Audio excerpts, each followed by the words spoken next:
Yogan Wolfgang Goethe. Yosh Wertherning iztiroblari. Roman.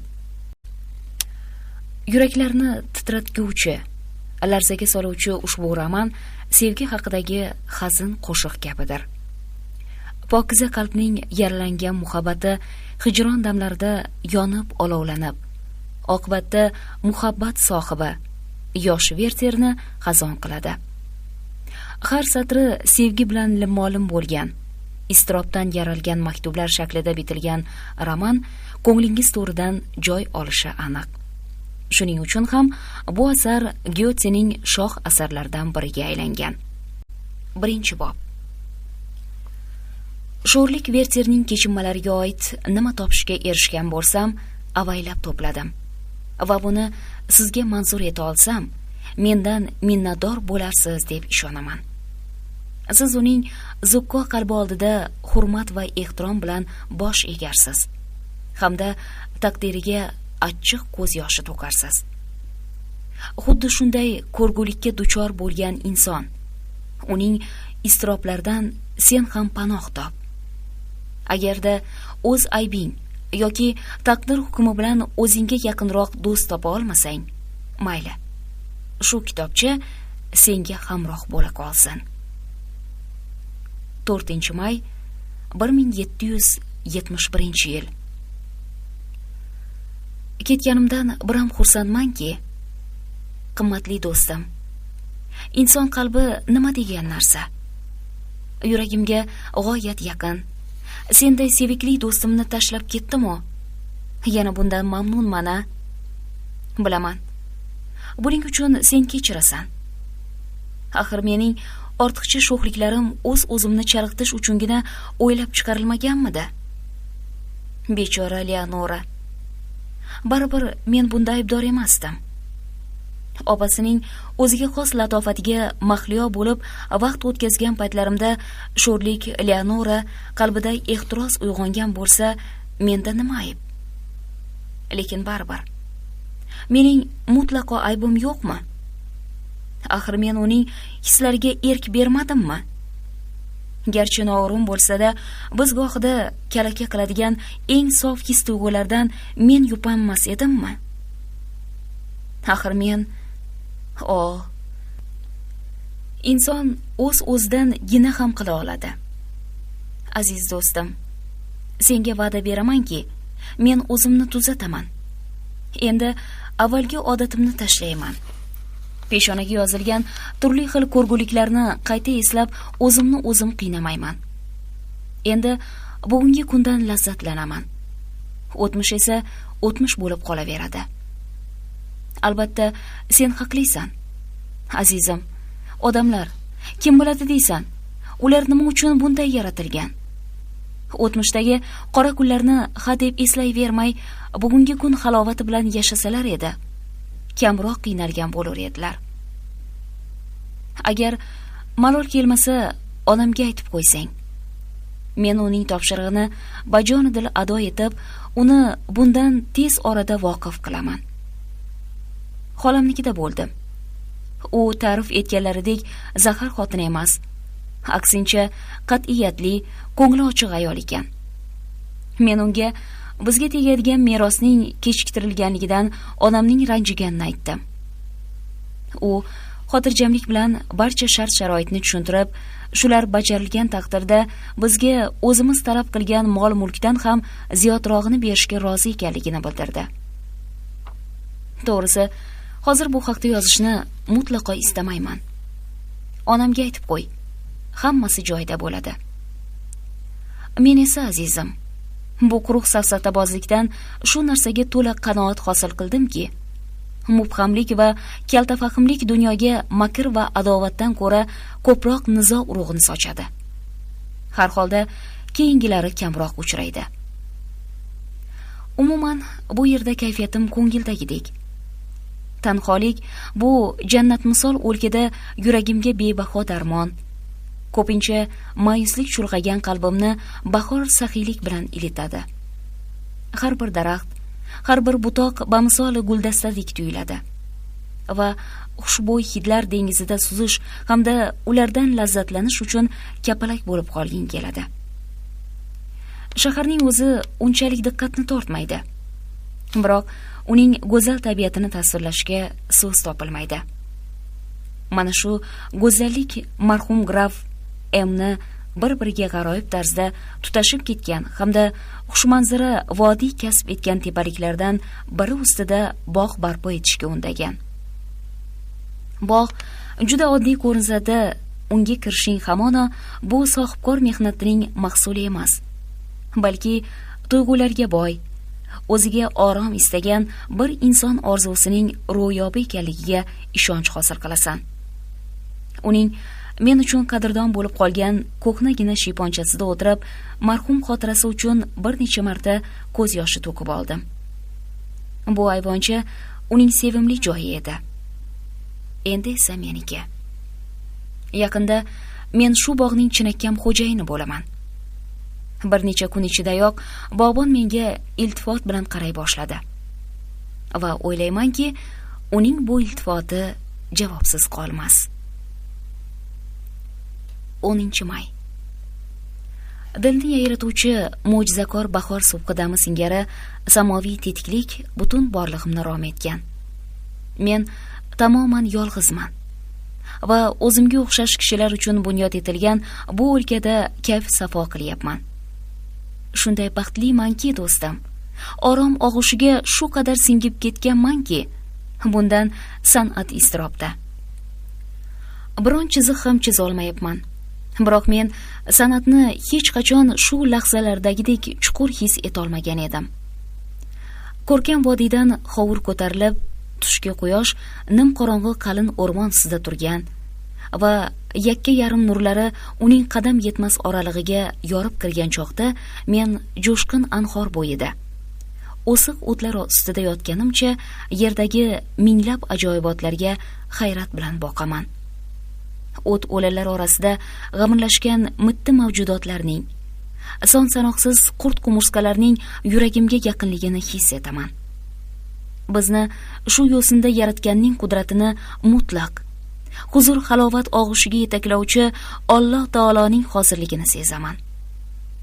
Ko'z oldim qorong'ilashib, tevarak atrof va samo o'z tasvirini sevgilim qiyofasi singari qalbimga joy etganida, o'shanda azizim, meni bir tuyg'u qamrab oladi va buni ifodalay olsam edim. Yuragimda tug'yon urgan narsani to'laligicha qog'ozga tushira olsam edim. Qalbim mutlaq Allohning aksi bo'lganidek, bu ham mening qalbimning aksi bo'lardi, degim keladi. Yo'q do'stim. Bundan men ojizman. Bu voqealarning sehrli ulug'vorligi meni mag'lub qiladi. 12-may. Bu o'lkani aldamchi ruhlar egallab olganmi yoki o'zimdagi yengil, havoyi hissiyotlar butun borliqni bamisoli jannat qilib ko'rsatyaptimi, bilmayman. Shundoqqina shahar chetida bir buloq bor. Bu buloqqa men xuddi Meluzina va uning singillari singari bog'lanib qolganman. Kichik tepalikdan quyiroqqa tushsang, 20 tacha zinapoya seni chuqur g'orga boshlab keladi. U yerdagi marmar qoyada zilol chashma qaynaydi. Bu joyni yuqoridan o'rab turgan pastakkina devor, ko'kka bo'y cho'zgan ulkan daraxtlar, salqin havo, bularning barchasida allaqanday jozibador va sirli kuch bor. Har kuni soatlab shu yerda o'tiraman. Shahar qizlari shu yerga kelib suv olib ketishadi. Bunday oddiy va zaruriy yumushdan o'tmishda hatto shoh qizlari ham tortinishmagan. U yerda o'tirganimda patriarxal hayotga xos tasavvurlar, ota-bobolarimizning qayliqlari bilan qanday uchrashganlari va quduq yonida nikoh o'qitganlari hamda quduqlar va buloqlar atrofida aylanishgan rahmdil ruhlar xuddi hozir sodir bo'layotgandek ko'z oldimda gavdalanadi. jazirama yoz kunidagi uzoq sayrdan so'ng salqin buloq bo'yida rohatlanish nimaligini o'z boshidan kechirmagan kishi buni qayoqdan ham bilsin. Mendan kitoblaringni yuboraymi deb so'rabsan. Azizim, Xudo haqqi, sendan o'tinaman. Ulardan meni xalos et. Meni ruhlantirishlarini, menga dalda berishlarini istamayman. Shusiz ham yuragim hayajondan xoli emas. Menga hazin qo'shiq kerak. Bu jihatdan Gomerimga qiyos topish mushkul. Ko'pincha men o'zimdagi behad jo'shqinlikni bosishga urinaman. Mening qalbimdek har maqomga tushib turadigan qalbni ko'rmagan bo'lsang kerak. Aziz do'stim, senga buni aytib o'tirishning hojati bormi? Axir kayfiyatimning ma'yuslikdan qiziqqonlikka, huzurbaxsh xayolparastlikdan halokatli ehtirosga o'tib turishiga ozmuncha toqat qilganmisan? Men o'z qalbimni shuning uchun ham murg'ak boladek ardoqlayman. Uning ra'yini so'zsiz bajo keltiraman. Bu haqda gapirib yurma. Shu vajdan meni gap so'z qiladigan ham topiladi. 15-may. Bu yerlik oddiy kishilar, ayniqsa bolalar meni allaqachon tanib, sevib qolishgan. Oldiniga men ular bilan do'stlashishga urinib, do'stona so'z qotganimda, ko'plar bu bizni mazax qilyapti degan fikrda mendan yuz o'girib ketishardi. Lekin men bundan umidsizlanmadim. Balki bir narsani yanada aniqroq his etdim. Buni o'zim ko'p vaqtdan beri sezib yurgandim. Jamiyatda ko'zga ko'ringan mavqeni egallagan kishilar go'yo obro'dan ayrilib qolishdan cho'chigandek oddiy fuqarodan o'zlarini chetga tortadilar. Ana shunday beqarorlar va ichqora takasaltanglar ham topiladiki, ular o'zlarini go'yo oddiy xalqqa iltifot ko'rsatgandek tutadilar u bu bilan o'z kalondimoqliklarini yanada ko'proq namoyish qiladilar. Bizlar o'zaro teng emasligimiz va teng bo'la olmasligimiz men uchun ravshan bo'lishiga qaramay ta'kidlab aytamanki, fuqaro oldida obro'sizlanishdan qo'rqib, o'zini chetga tortishni ma'qul ko'rganlar raqibidan mag'lubiyatga uchrashdan xavfsirab pusib yotgan qo'rqoqdan afzal emaslar. Yaqinda buloq boshiga borganimda suv to'la ko'zasini pastki zinaga qo'yib, chor atrofga qarayotgan yosh xizmatkor qizni ko'rib qoldim. Uning nigohi birorta dugonam ko'rinib qolmasmikin, suvni boshimga olishimga ko'maklashib yuborardi degan ma'noni anglatardi. Yordamlashib yuboraymi yaxshi qiz? So'radim men yoniga tushib. U bo'lsa hijolatdan qip-qizarib, "Yo'q, janob", deya rad etdi. "Iymanmang." U boshidagi chambarini to'g'riladi va men unga ko'maklashib yubordim. Qiz tashakkur bildirdi-da, zinapoyadan yuqoriga chiqib ketdi. 17-may. Ko'plab tanishlar orttirdim, ammo hali haqiqiy do'stlarimni topganimcha yo'q. Odamlar nega meni yaxshi ko'rishadi, hayronman. Ko'plariga ma'qul bo'laman, ko'plari menga mehr qo'yib qolishadi. Biroq yo'limiz tezda boshqa tomonga burilib ketishiga afsuslanaman. Mabodo u yerning odamlari qanday deb so'ragudek bo'lsang, hamma yerdagidek deb javob qaytargan bo'lardim. Odamzodning qismati hamma joyda bir xil. Tirikchilik g'amida charchash nimaligini bilmay ishlagan. Bordi-yu, birozgina bo'sh vaqt topilib qolsa bormi? Bekorchilikdan qutulish uchun o'zini qayerga qo'yishini bilmaydi. Insonlik burchi. Lekin bu yerning odamlari g'oyat dilkash. Ba'zan g'amlarimni unutib, mana shu odamlar bilan barcha shodliklardan bahramand bo'lsak, to'kin yasatilgan stol atrofida xushchaqchaq suhbat qursak, sayr yoki raqslar uyushtirib, ko'ngil xushlik qilsak, nihoyatda yengil tortib ketaman. Biroq bunday paytlarda behuda yo'q bo'lib ketayotgan boshqa juda ko'p kuchlar hali qalbimda mavjudligini, ularni avaylab saqlashim zarurligini eslamaslik lozim. Bunga ko'nikish mushkul. Biroq iloj qancha? til uchida turgan gaplarimizni o'zaro anglatolmaslik bu bizning qismatimiz. Afsus, yoshlikdagi do'stim o'lib ketdi. Nega endi o'sha qiz bilan tanishdim ekan-a? Tentak. Sen aslida yer yuzidan topib bo'lmaydigan narsani qidiryapsan, degim keladi o'z-o'zimga. Ammo u bor edi-ku. Men uning ulkan qalb egasi ekanligini sezgan edim-ku. U yonimda bo'lsa, o'zimni yanada yetukroq his etardim. Chunki nimaga qo'l uzatsam, hammasiga yetardi. Marhamatli Tangrim, axir yuragimdagi bor hislar jo'sh urmay qolmasdi-ku. Tabiat bilan hamohang bo'lib ketadigan qalbimdagi yoqimli tuyg'ularning ilhomchisi o'sha qiz emasmidi? Munosabatlarimizda eng nozik his tuyg'ular, o'tkir fikrlar mushtarak bo'lib, ularning hamma ko'rinishlariga, hatto yengiltakliklarigacha aql zakovat tamg'asi bosilgan emasmidi? Endi-chi? Afsuski, u mendan bir necha yosh katta edi va ancha erta olamdan o'tdi. Uning zukkoligini va farishtadek muloyimligini zinhor unuta olmayman. Yaqinda men F ismli istarasi issiqqina, ochiq ko'ngil yigit bilan tanishdim. U endigina universitetni tamomlagan, o'zini dono hisoblamasa-da, har holda boshqalardan ko'ra ko'proq bilaman deb o'ylaydi. 22-may.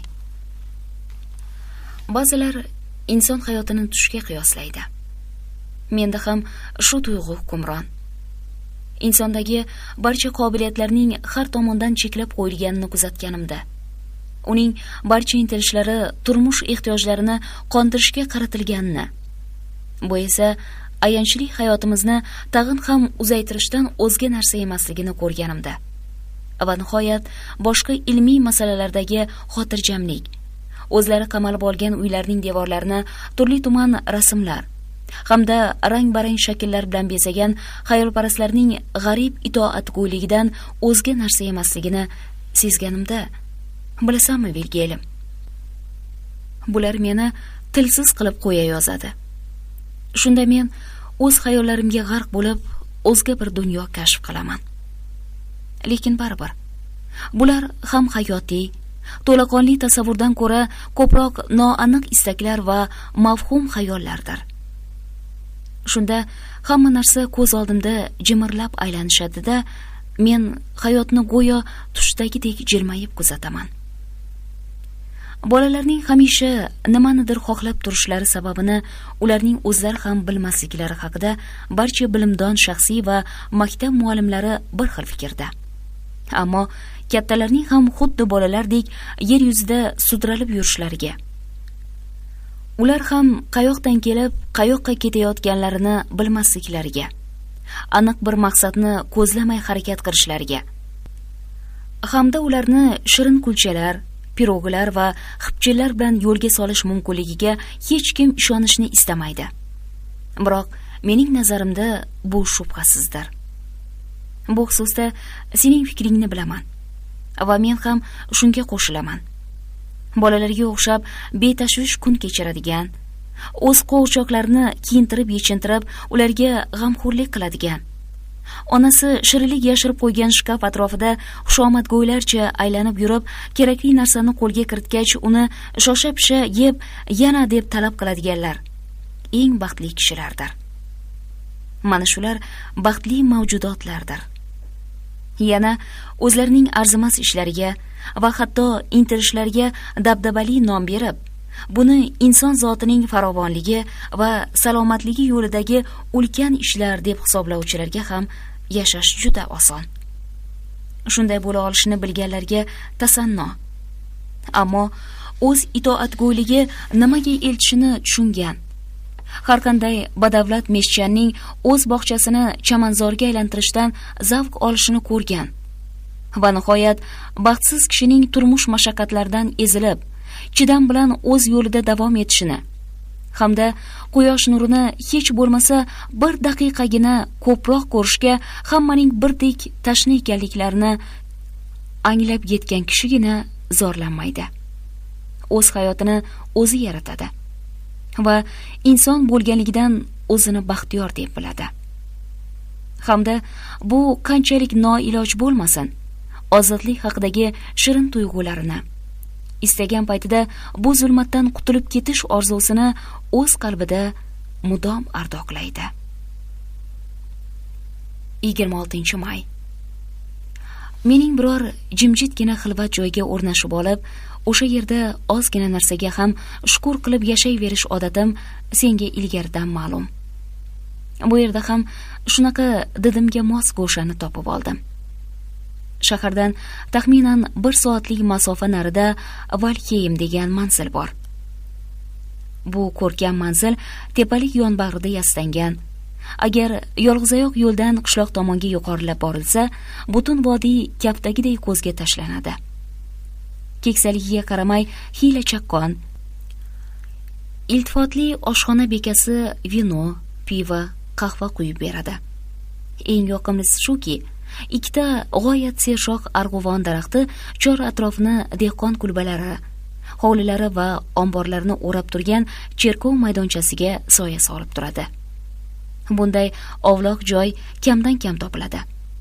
Men o'z stol-stulimni o'sha daraxt ostiga chiqartiraman-da, shu yerda o'tirib qahva ichaman. Hamda Gomerni mutolaa qilaman. Bir kuni qoq tush paytida arg'uvon daraxtlari ostiga kelganimda maydon ilk marta bo'm-bo'sh edi. Hamma dalaga ishga ketgan. Faqatgina 4 yoshlar chamasidagi bolakay taxminan 6 oylik go'dakni tizzasiga olgancha ikki qo'llab shunday bag'riga bosib o'tirardiki, go'yo u go'dak uchun o'rindiq vazifasini o'tardi. Go'dakning qop-qora ko'zlaridan tiyrakligi shundoqqina sezilib turar, biroq u qimir etmasdi. Bu ko'rinish meni to'lqinlantirib yubordi. Ularning qarshisidagi omochga o'tirib olib, jozibali manzarani berilib qog'ozga ko'chirdim. Bunga qo'shib yana yonimizdagi chetan devor, saroy darvozasi, bir necha siniq g'ildiraklar, hamma narsani aslida qanday bo'lsa, xuddi o'shanday qilib chizdim. Yana biroz qayta ishlagach, qarasam ancha kelishtirib, o'zimdan deyarli hech narsa qo'shmasdan alomat bir rasm chizibman. Bu mening kelgusida ham faqat tabiatdan ilhom olib ishlash niyatimni mustahkamladi. Faqat tabiatgina benihoya boy va buyuk san'atkor yarata oladi. Ijtimoiy tuzumni qanchalik maqtab gapirsalar, undagi qonun-qoidalar borasida ham shu narsani aytish mumkin. Jamiyat qonunlari asosida shakllangan odam qandaydir bema'nilik va buzuqlikka yo'l qo'ymaydi. Xuddi shuningdek, ma'lum qoidalar asosida to'qchilikda tarbiya topgan kishidan ham ashaddiy jinoyatchi chiqmaydi. Menga istagancha o'qitiraversinlar-u, biroq qat'iy qonun-qoidalar tabiatni his etib, uni haqqoniy tasvirlash qobiliyatini so'ndiradi. Yo'q, bunday emas. Qat'iy qonunlar faqat itoat ettiradi. Haddidan oshganlarni yo'lga soladi va hokazo. deb uqtirsang uqtiraver. Aziz do'stim, mendan isbot talab qilasanmi? Bunda ham gap xuddi sevgi masalasidagidek. Tasavvur qil. Yoshgina yigit bir qizga shunchalik bog'lanib qolganki, u uzuq kun vaqtini shu qiz yonida o'tkazadi. Va unga cheksiz sadoqatini har lahzada isbotlash uchun o'zining bor kuchini, qo'lidan kelgan imkoniyatini ishga soladi. Shunda allaqaysi yuqori lavozimdagi bir korchalon kelib oshiqqa deydi: "Yaxshi yigit, sevish insonga xos xususiyat. Insondek seva bilish kerak. Vaqtni shunday sarflangki, uning bir qismini ishga ajrating. Bo'sh vaqtingizni sevgilingiz yonida o'tkazing. Holi qudratingizga qarab, agar o'z zarur ehtiyojlaringizdan ortsa, unga biror narsa tortiq qilishingiz ham mumkin. Hamisha emas. Faqat uning tug'ilgan kuni yoki boshqa ulug' ayyom kunlaridagina sovg'a qiling." Agar yigit bunga amal qilsa, undan ancha bama'ni odam chiqadi. Va o'zim birinchi bo'lib har qanday boshliqqa o'sha yigitni biror mahkamaga ishga joylab qo'yishni maslahat beraman. Unda uning sevgisi ham, agar rassom bo'lsa, san'ati ham yelga uchadi. O do'stlarim, buyuk zakovat chashmasi nega bunchalik kam toshadi? Nega tortinchoq qalblaringiz o'z to'lqinlari bilan sizni larzaga soladi? Qimmatli do'stlarim, negaki daryoning har ikki qirg'og'ida xavfning oldini olib shiyponlari, gulpushtalari, ekinzorlarni suv yuvib ketmasligi uchun avvaldan toshqinni qaytaruvchi kanal va to'g'onlar qurib qo'ygan mulohazali janoblar yashaydi. 27-may. Bunday qarasam, kishilarni taqqoslashga, jo'shqin va'zxonlikka berilib ketib, keyin bolalarga nima bo'lganligini senga aytib berishni unutibman. Ijodiy kechinmalar girdobiga g'arq bo'lib, 2 soatlar chamasi omoch ustida o'tirdim. Kechagi xatimda bular palapartish bayon qilingan. Kechga yaqin qo'lida savat tutgan yoshgina bir ayol haliyam qimir etmay o'tirgan bolalarga yaqinlasharkan, "Barakalla, Philips" deya xitob qildi. U men bilan salomlashdi. Men alik oldimda ular tomon yaqinlashib, "Bu bolalar siznikimi?" deb so'radim. Ayol tasdiq ishorasini qildi va bolalarning kattasiga bir bo'lak yog'li non berdi. Kichigini bo'lsa, qo'liga olib, butun onalik mehri bilan yuzidan o'pdi. Men Philipsga kenjatoyimizga qarab o'tirishni tayinlab, o'zim shavla suziladigan sopol kosacha, qand va oq non keltirgani katta o'g'lim bilan shaharga ketgandim. Bularning hammasi ochiq savatda ko'rinib turardi. Men Ganska, kenjatoyning ismi shunday edi. Kechqurunga sho'rva pishirishim kerak, so'zda davom etdi ayol. To'polonchi katta o'g'lim kecha Philips bilan shavla qirmochini talashib, kosachani sindirib qo'ygan edi. Katta o'g'lingiz qayerda? So'radim men.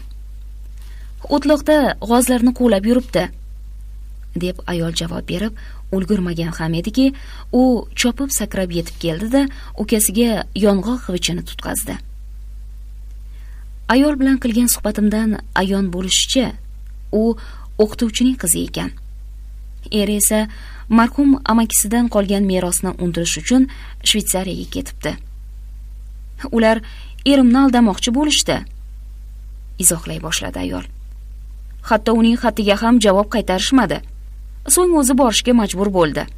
Biror kor-hol yuz bermagan bo'lsin-da, negadir undan xat xabar yo'q. Ayolning yonidan ketgim kelmasdi.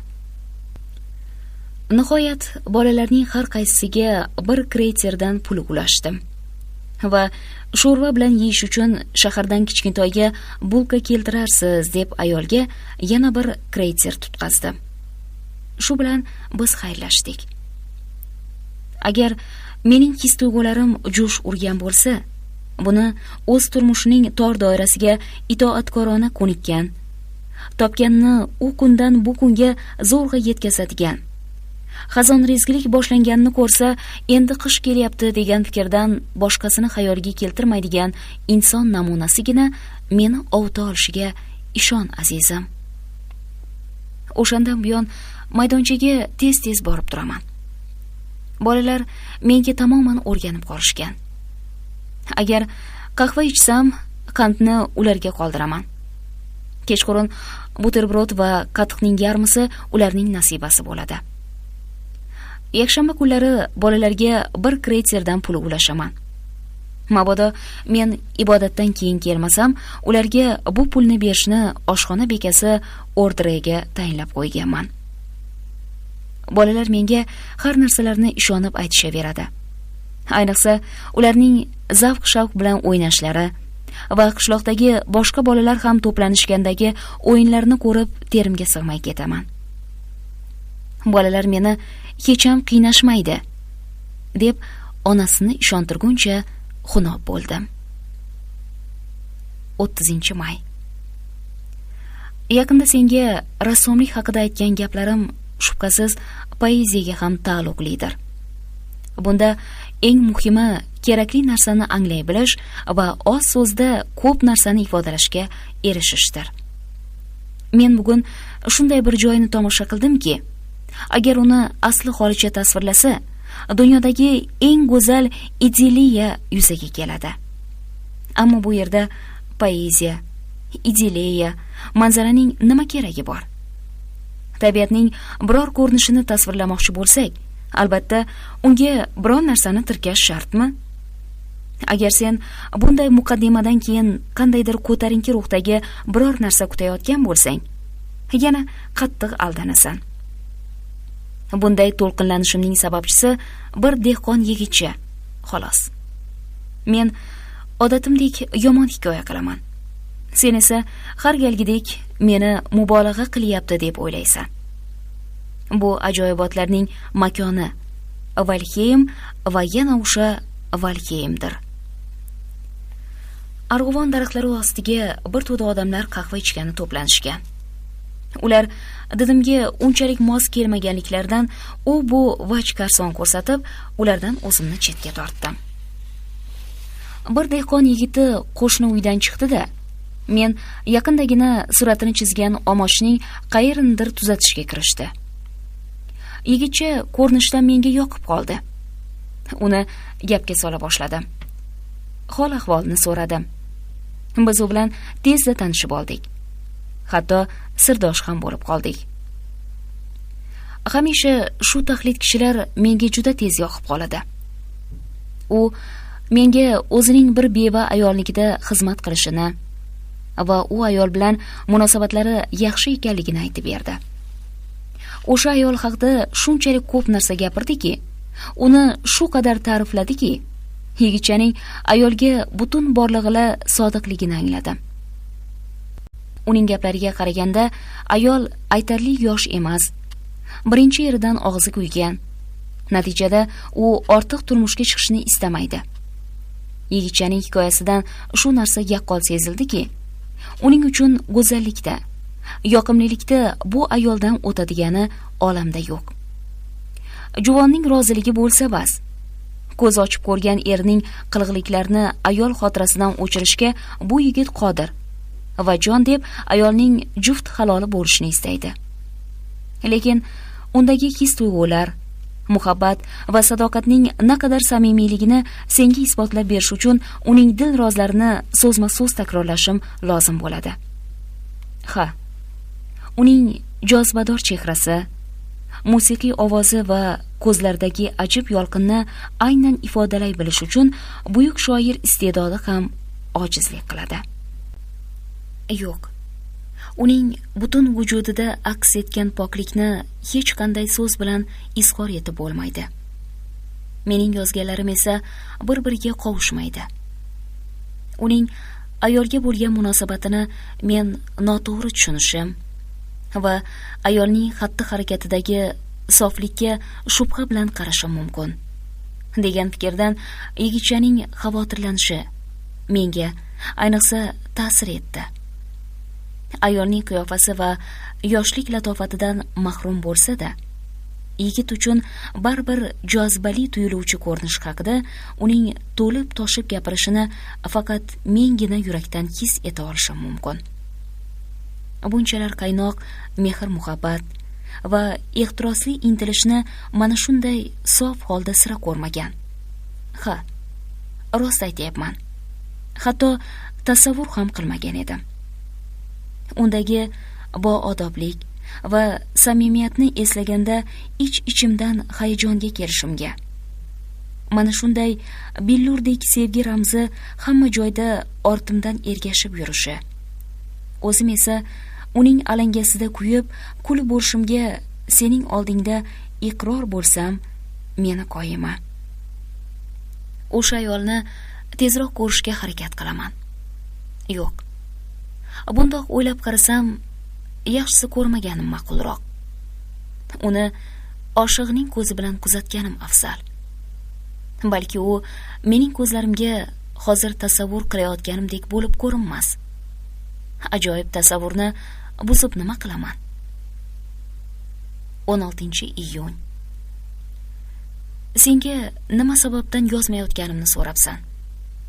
Shuni ham bilmaysanmi? Yana olim emish. mening sog' salomat ekanligimni o'zing fahmlashing kerak edi. Ya'ni qisqasi, mening birov bilan tanishganligim qalbimda tug'yon ko'tarmoqda. Bilmadim, nima bo'lyapti o'zi. Dunyodagi eng zebo qizlardan biri bilan qay tarzda tanishganimni senga batafsil hikoya qilib berish qo'limdan kelmasa kerak. Men shunday mamnun va baxtlimanki, buni ifodalashga qalamim ojiz. Farishta. Ha. Darvoqe, u sevgilisini har kim ham shunday deb ataydi. To'g'rimi? Undagi bekam ko'slikni va uning nega shundayligini senga aytib berishga kuchim yetmaydi. Xullas, u mening butun o'y xayolimni rom etgan. Samimiyat u zukkolik, softelik va qat'iyatlik, ruhiy sokinlik va epchillik shu qadar ham uyg'unlashib ketadimi? Yozayotganlarning hammasi unga xos bo'lgan birorta ham fazilatni ifodalab bera olmaydigan behuda va mavhum safsatalardir. Boshqa payt yo'q. Boshqa payt emas. Hozirning o'zidayoq hammasini senga aytib bermoqchiman. Agar hozir aytmasam, boshqa vaqt buning uddasidan mutlaqo chiqolmasam kerak. O'zingdan qolar gap yo'q. Yoza boshlaganimdan buyon menda 3 bor qo'limdagi ruchkani qo'yib, otni egarlatsam-da, o'sha yoqqa yo'rtib ketsam degan fikr tug'ildi. Lekin bormayman, deb ertalabdanoq ahd qilganimga qaramay, baribir har daqiqada deraza oldiga borib, quyosh botishini sabrsizlik bilan kuzata boshlayman. Ammo toqatim toq bo'lib ketdi-da, uning huzuriga otlandim. Vilgelim, yana kulbamdaman. Endi buterbrod bilan kechlik qilib senga maktub bityapman. Uni yoqimtoy va tetik bolakaylar, 8 ta uka singillari davrasida ko'rish meni behad to'lqinlantirib yuboradi. Agar men shu taqlid davom etaversam, sen oxirigacha ham biror narsani ilg'ab olishing amri mahol.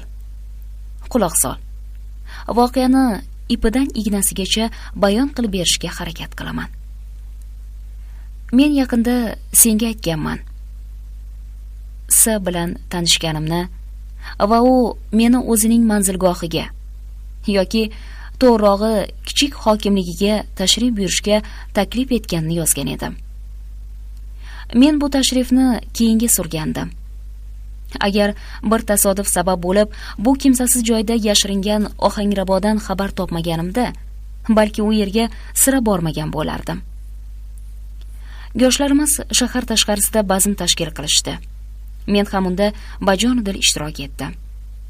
Shu yerlik yaxshigina, istarasi issiq, umuman olganda uncha ko'zga tashlanmaydigan bir qizni balga birga borishga taklif qildim. Kelishuvga ko'ra men shu qiz va uning jiyanini faytonda bazm bo'layotgan joyga olib borishim, yo'l-yo'lakay Charlotta seni ham olib o'tishim lozim edi. Biz haydalgan keng dala bo'ylab ovchilar saroyiga yaqinlasharkanmiz. Siz hozir bir go'zal qiz bilan tanishasiz, dedi hamrohim. Ehtiyot bo'ling, tag'in sevib qolmang, qo'shib qo'ydi jiyani. Nega endi? So'radim men. U olijanob bir kishiga unashtirib qo'yilgan, dedi u. Hozir u kishi bu yerda emas. Otasi vafot etgach, ishlarni tartibga keltirish va tuzukroq mansabga o'rnashish uchun ketgan. Bu gaplarga men deyarli ahamiyat bermadim. Biz darvoza oldida to'xtaganimizda quyosh hali tog' ortiga yashirinib ulgurmagan edi. Havo ancha dim. Ufqda och qo'ng'ir tusdagi yirik bulutlar to'planayotganidan momaqaldiroq bo'lmasa edi deb xonimlar tashvishlanishardi. O'zim ham bazm buzilishidan xavotirlanayotgan bo'lsam-da, yolg'ondakam ilmi dalillar bilan ularning qo'rquvini bosishga urinardim. Men faytondan tushdim. Darvozani ochgan xizmatkor qiz Mademoiselle Lothen tayyor bo'lgunicha birpasgina kutib turishimizni iltimos qildi. Men hovlidan o'tib, shinamgina qurilgan uyga yaqinlashdim va zinapoyalardan ko'tarilib eshik ostonasiga qadam qo'yganimda ko'z o'ngimda avval ham men ko'rishga muyassar bo'lgan g'oyatda jozibador bir manzara namoyon bo'ldi. Dahlizda 2 yoshdan 11 yoshgacha bo'lgan 6 bola sarvqomat, o'rta bo'yli, yengi va ko'kragiga pushtirang band qadalgan, odmigina oq ko'ylak kiygan qiz atrofida girdikapalak bo'lishardi. U qo'lidagi qora nondan ukalarining har biriga yoshi va ishtahalariga qarab shunday mehribonlik bilan bo'lib berardiki, opasi nonni kesib bo'lguncha bolalar jajji qo'lchalarini yuqoriga cho'zib unga minnatdorchilik bildirishar, o'z ulushini olgandan quvonib, sakrab ba'zi yuvoshroqlari esa asta-sekin yurib notanish odamlarni va o'zlarining lottalari minib ketadigan faytonni tomosha qilish uchun darvoza tomon ketishardi. "Uzr, sizni ovora qilib xonimlarni kuttirib qo'ydim", dedi u. "O'zim yo'qligimda bajariladigan ba'zi topshiriqlar berish, kiyinish bilan bo'lib, bolalarni ovqatlantirishni unutibman. Ular mendan boshqa kishi qo'lidan non olishni istamaydilar." Men unga bir nima deb mulozamat qildim. O'zim esa uning qomati, tovushi, o'zini tutishidan lol edim. U qo'lqopi va yelpig'ichini olib chiqqani qo'shni xonaga yugurib kirib ketganida kutilmagan hodisadan o'zimga kelishga arang ulgurdim. Bolalar bir chetda meni zimdan kuzatib turishardi. Men ularning eng kichigi, yoqimtoygina bolaga yaqinlashdim. U endi chetlanmoqchi bo'lgan ham ediki, ichkaridan Lotta chiqib keldi va "Lui, amakingga qo'lingni ber", dedi. Bola shu zahoti uning aytganini qildi. Men o'zimni tuta olmadim va burni oqib turganiga qaramasdan uning yuzidan o'pib oldim. "Amakingga deysizmi?" so'radim men qizga qo'limni uzatarkanman. "Siz meni o'zingizga qarindosh bo'lishga loyiq deb hisoblaysizmi?" "Ehe, bizning qarindoshlarimiz juda ko'p", dedi u sho'x tabassum bilan. "Men sizni ulardan kam deb o'ylamayman." U ketayotib 11 yoshlardagi eng katta singlisi Sofiga bolalarga albatta ehtiyot bo'lishni va sayrdan qaytgach otasiga salom aytishni tayinladi.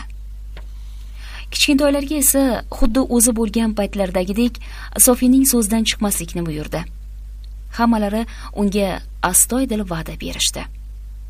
Faqatgina sarg'ish sochli 6 yoshlardagi mahmadona qizcha e'tiroz bildirdi. "Yo'q, Lotxen, baribir emas. Biz seni ko'proq yaxshi ko'ramiz." Bolalarning ikkita kattarog'i faytonning orqasiga chiqib olishdi va mening iltimosim bilan Lotta ularga agar o'zaro urushmaslikka hamda mahkam ushlab o'tirishga so'z berishsa, o'rmongacha minib borishga ijozat berdi. Biz hali joylashib, xonimlar esa salomlashib, bir-birlarining kiyimlarini, ayniqsa shlyapalarini, bazmga keladiganlarni batafsil muhokama qilib ham ulgurmagan edilarki, xiyla joyga borib qolibmiz. Shunda Lotta kucherni to'xtatib, ukalarni faytondan tushirdi. Xayrlashish oldidan ikkalasi ham opasining qo'lini o'pishdi. Kattasi 15 yoshli bolalarga xos nazokat bilan, kichigi esa ancha shoshqaloqlik bilan salom aytib qo'yishni tayinladi va biz jo'nab ketdik. Hamrohimning jiyani Lottadan yaqinda o'zi yuborgan kitobni o'qigan-o'qimaganini so'radi. "Yo'q", javob berdi Lotta. "U menga yoqmadi. Qaytib ola qoling. Avvalgisi ham shunaqa edi. Bularning qanaqa kitob ekanligini so'rab, uning javobidan hayratda qoldim." Uning mulohazalarida o'ziga xos mustaqillik, har bir so'zda joziba, latofatli chehrasida ruhiy ko'tarinkilik ravshan sezilib turardi. Chunki men uni tushunayotganligim unga ayon edi.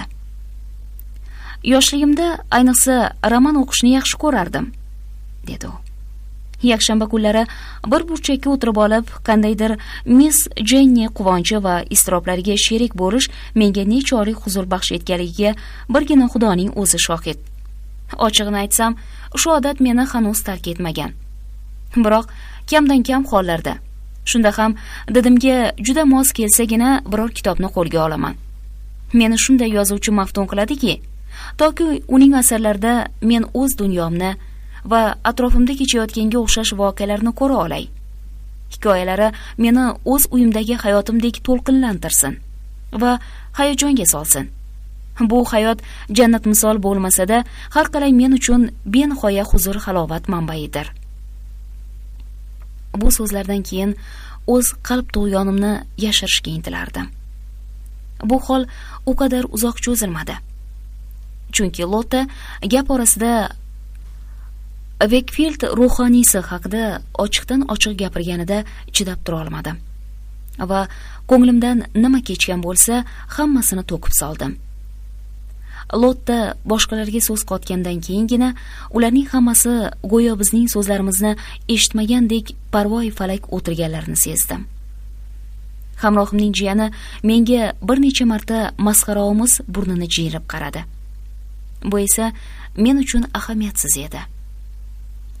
Suhbatning davomi tansi tushishning gashti haqida bordi. Bunday ehtirosni qoralasalar ham mayli, dedi Lotta. Lekin men tansani hamma narsadan ustun qo'yishimni yashirmayman. Agar biror narsadan kayfiyatim buzilsa, sozi buzuq royalimda kontrdansni dang'illatsam bas. Hammasi bir zumda o'tadi ketadi. Suhbat davomida men uning tim qora ko'zlariga shu qadar havas bilan tikildimki, uning rohatbaxsh lablari va tiniq, xushro'y chehrasi butun borlig'imni shu qadar o'ziga rom etgan ediki, gaplarining chuqur mazmuniga mahliyo bo'lib, gohi uning so'zlarini aynan eshitmasdim. Bu holatimni o'zing aniq tasavvur qila olarsan, negaki sen meni yaxshi bilasan. Xullas, bazm bo'ladigan uy oldida to'xtaganimizda men faytondan xuddi tush ko'rayotgan odamdek tushdim va kechki qorong'ilik cho'kayotgan dalalarga tikilgancha shu qadar xayol daryosiga botibmanki, hatto yop-yorug' zaldan eshitilayotgan kuy ham qulog'imga kirmasdi. Lottaning va hamrohim jiyanining tansadagi juftlari Odran va qandaydir NN ismlarning barchasi yodda qolarmidi? Ismli ikki janob bizni fayton yonida kutib olishdi va o'z xonimlarini qo'ltiqlashdi. Men ham o'zimnikini yuqoriga boshladim. Biz minuetga tushib chir aylanishardik. Men bir xonimni qo'yib ikkinchisini taklif qilardim. Aksiga olgandek eng uquvsizlari o'yinni bas qilishga va minnatdorchilik bildirishga shoshilmasdi. Lotta o'z hamrohi bilan inglizcha raqsga tusha boshladi. Uning biz bilan bir davrada aylanishi men uchun qanchalik gashtli bo'lganini tasavvur qila olarsan. Uni tansaga tushayotganda tomosha qilsang, u butun fikr-zikri bilan o'yinga berilib ketadi. Uning barcha harakatlari shu qadar erkin, bejirim, shu qadar tabiiyki, go'yo tansa uchun u butun olamdan voz kechgan, shundan boshqa narsani his etmayotgandek tuyuladi. Men uni ikkinchi kontrdansga taklif qildim. U uchinchisiga tushishga va'da berdi va nemischa valsni juda yaxshi ko'rishini nihoyatda ochiq ko'ngillilik bilan izhor qildi. Bizda shu narsa odat bo'lganki, davom etdi u. Har bir juft nemischa valsga birga tushishi kerak. Lekin mening hamrohim valsga yomon tushadi. Agar men uni bu azobdan qutqazsam, u mendan minnatdor bo'ladi. Sizning xonimingiz ham usta emas. Buning ustiga valsga tushishni yoqtirmaydi. Siz valsga yaxshi tusharkansiz. Men buni inglizcha raqs paytida sezdim. Agar nemischa valsga men bilan tushishni istasangiz, mening hamrohimdan borib ruxsat so'rang. Men esa sizning xonimingizning roziligini olay. Men rozi bo'ldim. Shu orada uning hamrohi mening hamrohimni zeriktirmay turadi degan qarorga keldik. O'yin boshlandi va biz bir zum turli xilda bir-biriga chirmashgan qo'llarga zavq bilan tikilib qoldik. U shu qadar jozibali, yengil aylanardiki, Hamma juftlar valsga aylanisha boshlaganda davra alg'ov-dalg'ov bo'lib ketdi. Chunki hamma ham yaxshi aylana olmaydi-da. Boshqalarning rosa xumordan chiqishlarini biz sabr qilib kutdik. Nihoyat eng uquvsizlari davrani bo'shatishgach, biz yana boshqa bir juft Odran va uning hamrohi bilan birgalikda tushib, ko'ngildagidek o'ynadik. Men hech qachon bunchalik yengil aylanmagan edim. O'zligimni his etmasdim. O'z qo'lingda eng dilbar vujudni tutib, borliqni unutgancha u bilan parvonadek aylanish va iqror bo'layki, Vilgelim, men sevgan yoki menga unashtirilgan qizning birorta boshqa kishi bilan birga valsga tushishiga zinhor yo'l qo'ymayman deb xayolan qasamyod qildim. Albatta, sen meni tushunasan. Biz biroz nafasni rostlab olish uchun zal bo'ylab u yoq bu yoqqa yurdik. Keyin u o'tirdi.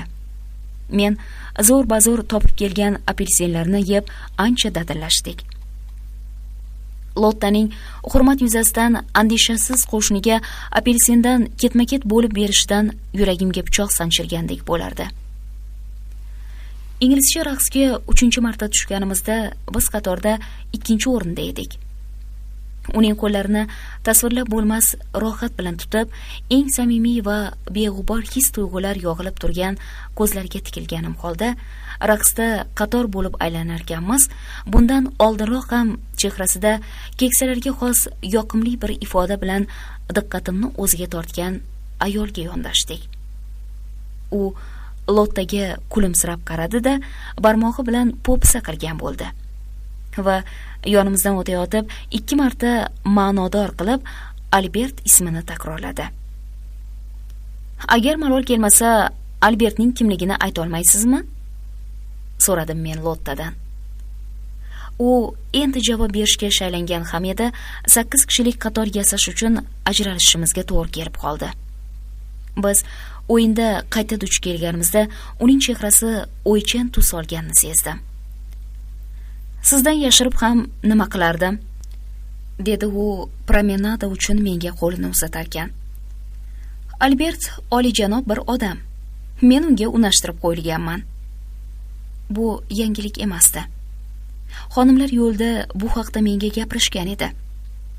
Biroq hozir bu gap menga go'yo yangilikdek tuyuldi. Chunki bu gap menga bir pasda shu qadar yaqin bo'lib qolgan Lottaga taalluqli degan fikrga ko'nika olmasdim. Xullas, o'zimni yo'qotib qo'ydim. Juftlarni aralashtirib yubordim.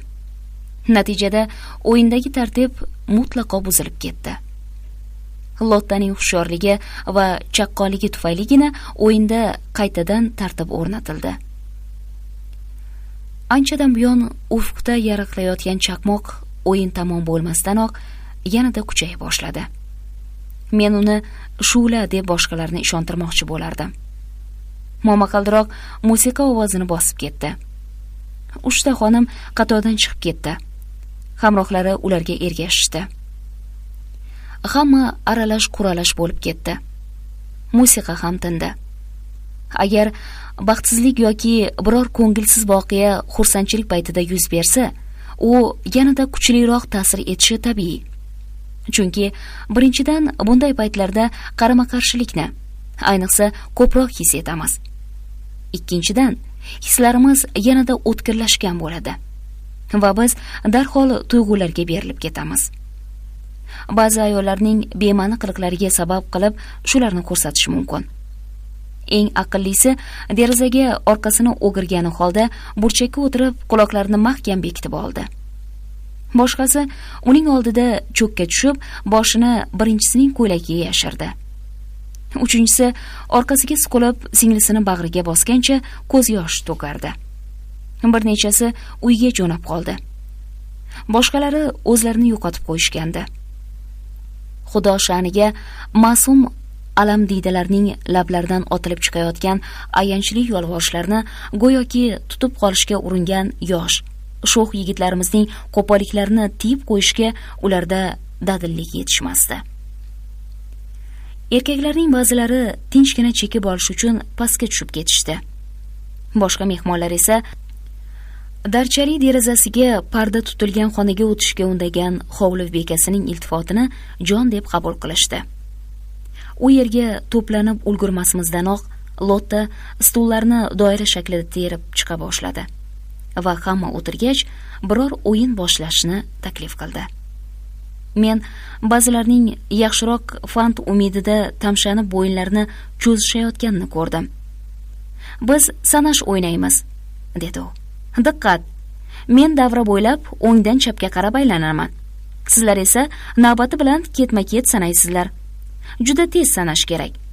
Bordi-yu biror kishi tutilib qolsa yoki adashsa, bir shapaloq yeydi. Shu tarzda minggacha sanaymiz. O'yin ancha qiziq ko'rinardi. U qo'lini yuqori ko'tarib davra bo'ylab aylana boshladi.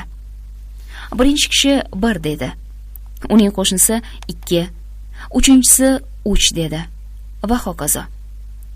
U borgan sari jadalroq yura boshladi. Bittasi adashib qoldi. Shap, bir shapaloq. Kulgidan ikkinchisi adashdi. Shap, ikkinchi shapaloq.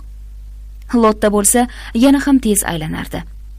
Mening o'zim 2 shapaloq yedim va u meni boshqalarga nisbatan qattiqroq urganini ichki bir quvonch bilan his qildim.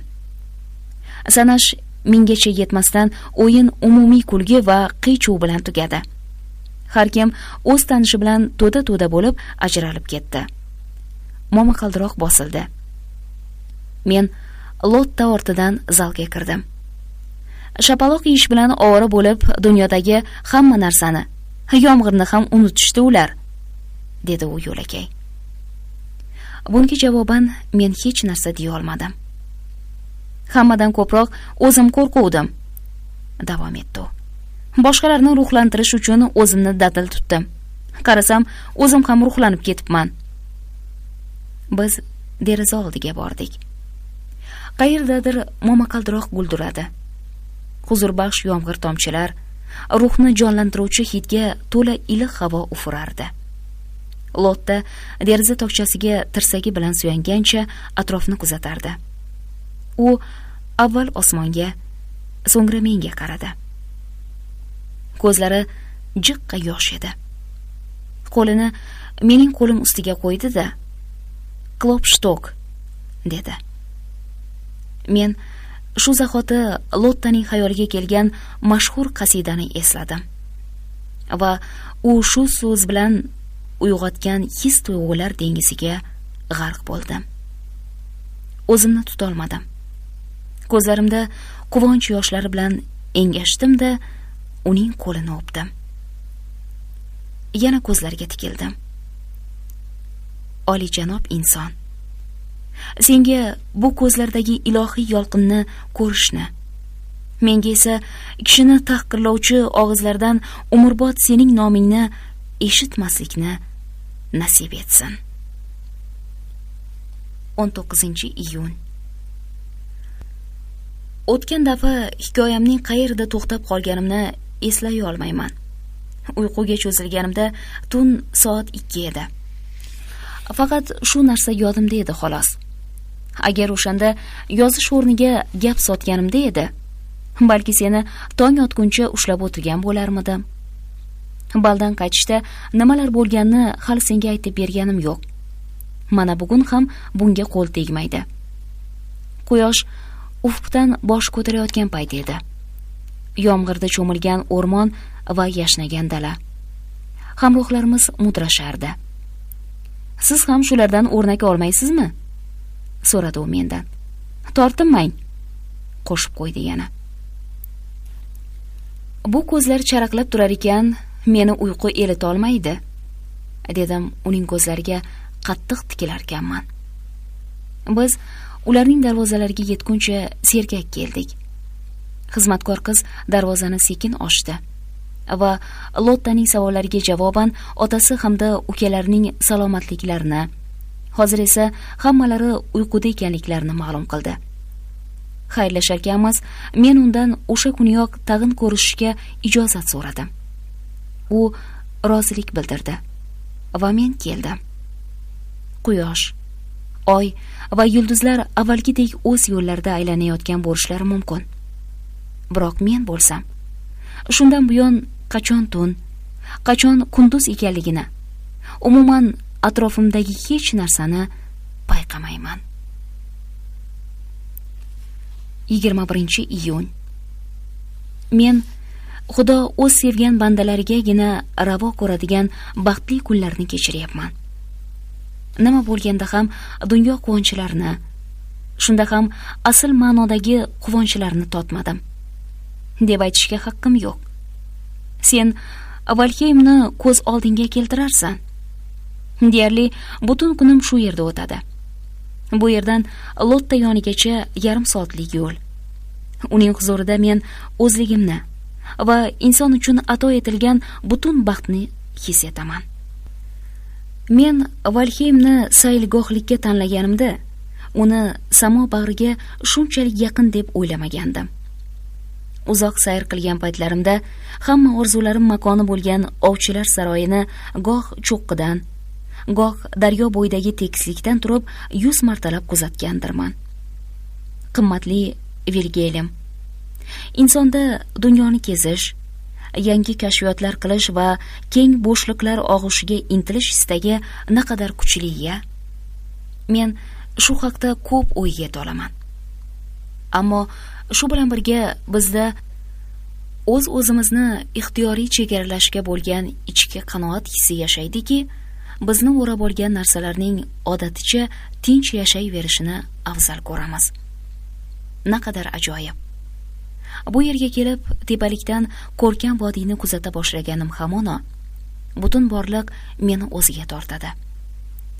Huvana kichkina o'rmon. Qani endi uning orasiga sho'ng'ib ketsang. Ana u yerda esa tog' cho'qqisi. Qani o'sha cho'qqidan turib poyonsiz o'lkani tomosha qilsang. Bir-biriga ulashib ketgan tepaliklar va sirli vodiylar. Qoshkiydi. Ularning ichida yo'qolib ketsang. Men o'sha yoqqa qarab shoshilaman va izlaganimni topa olmay ortga qaytaman. Bu cheksizliklar ham xuddi kelajakdan yiroqdir. Ko'z oldimizni intihosiz tumanli bo'shliq qoplagan. Bizning tuyg'ularimiz ham shu bo'shliqda xuddi nazarimizdek yo'qolib ketadi. Biz unga intilamiz. Yuragimizni eng buyuk, eng totli hislar lazzatiga qondirishga qanchalik tashnamiz-a? Biz istiqbolga intilib, ko'zlangan maqsadga yetay deganimizda-chi? Hayhot. Hammasi tag'in eski holiga qaytadi. Biz yana o'sha ojizligimiz, chegaralanganligimizcha qolaveramiz. Qalblarimiz esa ko'z ilg'amas bir rohatni qo'msaydi. Shunga o'xshash tolmas darbadar ham pirovardida o'z vatanini qo'msaydi. O'z kulbasida, umr yo'ldoshi ko'ksiga bosh qo'yib, o'z farzandlari davrasida, ularni boqish tashvishida, butun yer yuzidan izlab topolmagan rohat farog'atni topgisi keladi. Erta tongda quyosh bilan birga turib Valheymga jo'nayman. Oshxona bog'idan o'zim uchun shakarli no'xatlar teraman-da, o'tirib olib ularni tozalayman. Va shu orada Gomerni ham o'qiyman. O'z kulbamga kelib, qozonda yog' dog'lab, no'xatlarni unga solib, olovga qo'ygan paytlarimda Panilopaning dovyurak xushtorlari ho'kiz va cho'chqalarni qay tarzda so'yganlari, ichlarini tozalab qovurganlarini aynan ko'z oldimga keltiraman. Patriarxal turmushga xos belgilarni o'zimning kundalik shaxsiy hayotimga osongina singdirish mumkinligidan o'zga hech narsa menga bunchalik tinchlik va osudalik baxsh eta olmaydi. O'z mehnati bilan o'stirgan bir bosh karamni stoli ustiga keltirib qo'ygan odamning beg'ubor quvonchini qalban his etish menga naqadar huzur bag'ishlaydi. Bunda nafaqat karamning o'zini, balki u ekilgan beg'ubor tong va serquyosh kunni, u sug'orilgan fayzli oqshomlarni hamda ekinining barq urib o'sayotganini ko'rib sevinchga to'lgan kunlarni hammasini bir zum eslab zavqlanadi. 29-iyun. O'tgan kuni shahardan Amitmannikiga doktor keldi. Shu paytda men yerda Lottaning ukalari orasida o'tirardim. Biri menga osilib olar, ikkinchisi tortqilar, men esa ularni qitiqlardim va hammamiz ovozimizning boricha xoxolab kulishardik. Suhbat davomida yenglaridagi burmalarni tinimsiz tortqilab o'tiruvchi aqidaparast vaysaqi hisoblangan doktor nazarimda mening qiliqlarimni madaniyatli odamga xos emas deb hisobladi. Buni ochiq aytmasa-da yuzidan yaqqol bilinib turardi. Ammo men buni parvoyimga ham keltirmadim. Uni rosa oqilona safsata sotishga qo'yib berib, bolalarning buzib tashlashgan qog'oz uychalarini qaytadan qurib o'tiraverdim. Shundan keyin u shahar aylanishga ketdi. Amitmanning bolalari yomon tarbiyalangan. Verter ularni yana ham taltaytirib yuborgan deb gap tarqatibdi. Ha, do'stim Vilgelim, dunyoda qalbimga eng yaqini bolalardir. Men ularni kuzatarkanman, kichkina vujudda vaqti bilan unga zarur bo'ladigan butun kuch va fazilatlarning kurtak yozayotganini sezaman. Uning o'jarligida kelgusidagi qat'iylik va sabotlilik, sho'xligida esa kelajakdagi xushfe'llik, turmushdagi xavf-xatarlarni yengib o'tish qobiliyati va boshqa xususiyatlar shu qadar yaxlit va shu qadar beg'araz holda ko'zga tashlanadiki, shunda men insoniyat murabbiysining oltinga teng so'zlarini qayta-qayta takrorlayman. Agar o'zingiz bolaga aylanmasangiz, uning qalbiga yo'l topa olmaysiz. Ayni o'zimizga o'xshagan, biz o'rnak olishimiz lozim bo'lganlari bilanchi, qadrli do'stim, xuddi bizga qaram kishilardek muomala qilamiz. Go'yo ular o'z erkiga ega bo'lmasliklari lozim. Axir bizning ham o'z erkimiz bor-ku. Bunaqa ustunlikni kim o'ylab chiqdi? Biz kattaroq va mulohazaliroq bo'lganimiz tufayli shundaymi? Marhamatli Tangrim, sen ko'kdan turib faqatgina katta-kichik bolalarnigina ko'rasan xolos. Shularning qay biri senga ko'proq quvonchli bo'lsa, buni o'g'ling allaqachon ma'lum qilgan. Odamlar unga ishonadilar, ammo amal qilmaydilar. Bu ham eski gap. Va bolalarga o'z bilganlaricha tarbiya beradilar. Xayr, Vilgelim, shuncha safsata sotganim ham yetar. 1-iyul. Lottaning biror bemorga qanchalik ruh bag'ishlay olishini men o'z sho'rlik qalbim misolida his qilaman. O'lim to'shagida ado bo'layotgan har qanday xasta kishidan ko'ra mening qalbim ko'proq azob chekadi. U bir necha kun shaharda bir muhtaram ayol yonida bo'ladi. Shifokorlarning fikricha, bu ayolning o'nglanishi gumon va oxirgi lahzalarda Lottaning o'z yonida bo'lishini xohlaganmish. O'tgan hafta Lotta bilan Sh qishlog'ining ruhoniysini ko'rgani bordik. Qishloq tog' yonbag'riga joylashgan. U yergacha 1 soatlik yo'l. Biz soat 4larga yaqin yetib bordik. Lotta katta singlisini birga olib kelgan edi. Biz ikkita ulkan yong'oq daraxti soya tashlab turgan ruhoniy hovlisiga kirganimizda istarasi issiqqina chol eshik oldida o'tirardi. Lottani ko'rgach, go'yoki jon kirgandek, hatto hassasini ham unutib, uning istiqboliga peshvoz chiqmoqchi bo'ldi. Lotta yugurib borib uni joyiga o'tkazgach, o'zi ham yoniga o'tirdi. Otasidan iliq salom topshirdi. Cholning keksaligidagi ovunchog'i bo'lgan isqirtgina kenjasini erkalatdi. U cholni yupatar, qulog'i og'ir bo'lgani tufayli chol eshitsin uchun baland ovoz bilan gapirardi. Yosh va sog'lom bo'lishlariga qaramay, to'satdan qazo qilgan kishilar Karlsbadning foydasi haqida jon kuydirib hikoya qilishini, kelgusi yil yozda cholning o'sha yoqqa borishga ahd qilganini ma'qullashini, Lotta uni oxirgi marta ko'rganidagiga nisbatan hozir ancha tetik ko'rinishini aytib, cholga dalda berganini o'z ko'zing bilan ko'rsang edi. Bu orada men ruhoniyning xotiniga o'z ehtiromimni izhor qildim. Cholning ruhi ancha tetiklashdi va men bizga binoyigina soya tashlab turgan yong'oq daraxtlarini maqtashga ulgurmasimdanoq ancha qiynalib bo'lsa ham ularning tarixini so'zlab bera boshladi. Kattasini kim ekkanini bilmaymiz, dedi u. Birov bu ruhoniy ekkan deydi. Anavi kichkinasi mening xotinim bilan teng. Oktyabrda 50 yoshga to'ladi. Otasi bu daraxtni ertalab o'tqazgan. O'sha kuni kechqurun esa u tug'ilgan. Mansab jihatidan u mening ustozim edi. U kishi bu daraxtga qanchalik mehr qo'yganligini so'z bilan ifodalab bo'lmaydi. Men ham bunga undan kam ixlosmand emasman. Bundan 27 yil oldin yupun bir talaba sifatida shu hovliga ilk bor qadam qo'yganimda bo'lajak qaylig'im mana shu daraxt ostida nimadir to'qib o'tirardi. Lotta uning qizi qayerdaligini so'radi. Aytishlaricha, u janob Schmidt bilan Yatslovga batrakalar huzuriga ketibdi. Chol esa hikoyasida davom etdi. Keksa ruhoniy meni ham, qizini ham juda yaxshi ko'rardi. Men avval uning vikariysi, keyin esa o'rinbosari bo'ldim.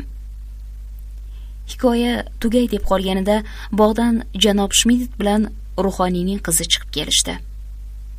U Lotta bilan issiq ko'rishdi. Bu qiz menga hiyla yoqqanligini yashirmayman. Shunday sho'x va xushbichim qora mag'iz qiz bilan qishloqda vaqt o'tkazish ancha gashtli bo'lardi. Uning jazmani, janob Schmidt qizning jazmani ekanligini payqash qiyin emasdi. Kam gap odam bo'lib, Lotta uni suhbatga tortishga qanchalik urinmasin, baribir u gapimizga aralasha olmadi. Ko'nglimni xira qilgan narsa ayniqsa shu bo'ldiki, undagi bu xususiyat fikr doirasining kaltaligidan ham ko'ra ko'proq o'jarlik va badfe'llik edi. Baxtga qarshi bu xususiyat keyinroq takror ko'zga tashlandi. Sayr paytida Frederika Lotta bilan, gohida men bilan yonma-yon yurganida uning shusiz ham qorachadan kelgan yuzi yana xiralashib ketdi. Shunda Lotta mening yengimdan tortib, Frederikaga haddan tashqari iltifot qilmang deb ogohlantirib qo'ydi. Agar odamlarning bir-birlarini ruhan ezishlarini, ayniqsa yoshlar hayotlarining gullagan davrida har qanday xursandchilikdan bahramand bo'lish o'rniga arzimas gaplar uchun qisqagina quvonchli damlarni yo'qqa chiqarishlarini va o'tgan ishni qaytarib bo'lmasligini ancha kech tushunib qolishlarini ko'rsam, behad ezilib ketaman. Bu voqea meni tinch qo'ymadi. Kechqurun ruhoniy hovlisiga qaytgach, sut ichib o'tirar ekanmiz, suhbat mavzuyi hayotdagi shodlik va g'am-g'ussaga ko'chdi. Men ham paytdan foydalanib kishilardagi yaramas xususiyatlar haqida yonib so'zladim. Yaxshi kunlar oz, yomon kunlar ko'p deb ko'pincha zorlanamiz. So'z boshladim men. Mening nazarimda bu noto'g'ri. Agar bizga har kuni Alloh ato etgan yaxshilik istiqboliga samimiy qalb bilan chiqsak edik, yomonlikka to'qnash kelganimizda uni yengish osonroq bo'lardi. Biroq qalbimizga buyruq bera olmaymiz-da, e'tiroz bildirdi ruhoniyning xotini. Vujudimizning ham o'zgacha ra'yi bor. Agar kishining kayfiyati yomon bo'lsa, u hech qayerdan o'ziga joy topa olmaydi. Men uning bu fikriga qo'shildim. Demak, unda bu holni kasallik deb hisoblab, kerakli dori-darmonni topishimiz lozim, dedim men.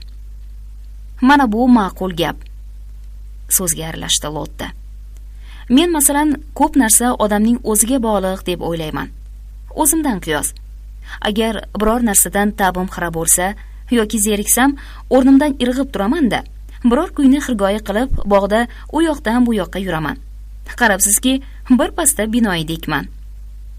Men ham xuddi shuni aytmoqchi edim. Lottani quvvatladim men. Yomon kayfiyat ham erinchoqlikka o'xshaydi. Xususan, uning bir ko'rinishi. Tabiatdan biz hammamiz erinchoqmiz. Ammo buni yengishga o'zimizda kuch topsak, ishimiz yurishib ketadi. O'zimiz ham bundan rohatlanamiz. Frederika gapga diqqat bilan quloq solardi. yigitcha esa biz o'zimizga, ayniqsa his tuyg'ularimizga hukmronlik qila olmaymiz deb e'tiroz bildirdi. Hozir gap yaramas his tuyg'ular haqida boryapti. Bundan qutulishni har kim ham jon deb istaydi, javob berdim men. Kishi o'z kuchining nimalarga qodirligini uni sinab ko'rgandagina biladi. Bordi-yu, kishi bemor bo'lsa, barcha vrachlarga uchraydi. O'zining ilgarigi salomatligini qayta tiklash uchun har qanday azobga, har qanday achchiq dorini ichishga ham rozi bo'ladi albatta. Ruhoniy chol bizning munozaraga qo'shilish uchun quloqlarini ding qilib turganini sezib, ovozimni balandlatdim va unga qarab gapira boshladim. Cherkov har qanday illatga qarshi targ'ibot yurgizadi-yu, dedim men. Ammo men hali cherkov minbaridan turib yomon odatlarni tanqid qilishganini eshitganim yo'q. Bu ish bilan shahar ruhoniylari shug'ullanishsin. Fikrimni rad etdi chol. Dehqonlarda yomon odat bo'lmaydi. Har holda ba'zan bunday targ'ibot hech bo'lmasa mening xotinim va janob Amutman uchun ortiqchalik qilmagan bo'lardi. Hammamiz kulib yubordik. Uning o'zi ham yo'tala samimiy kuldi.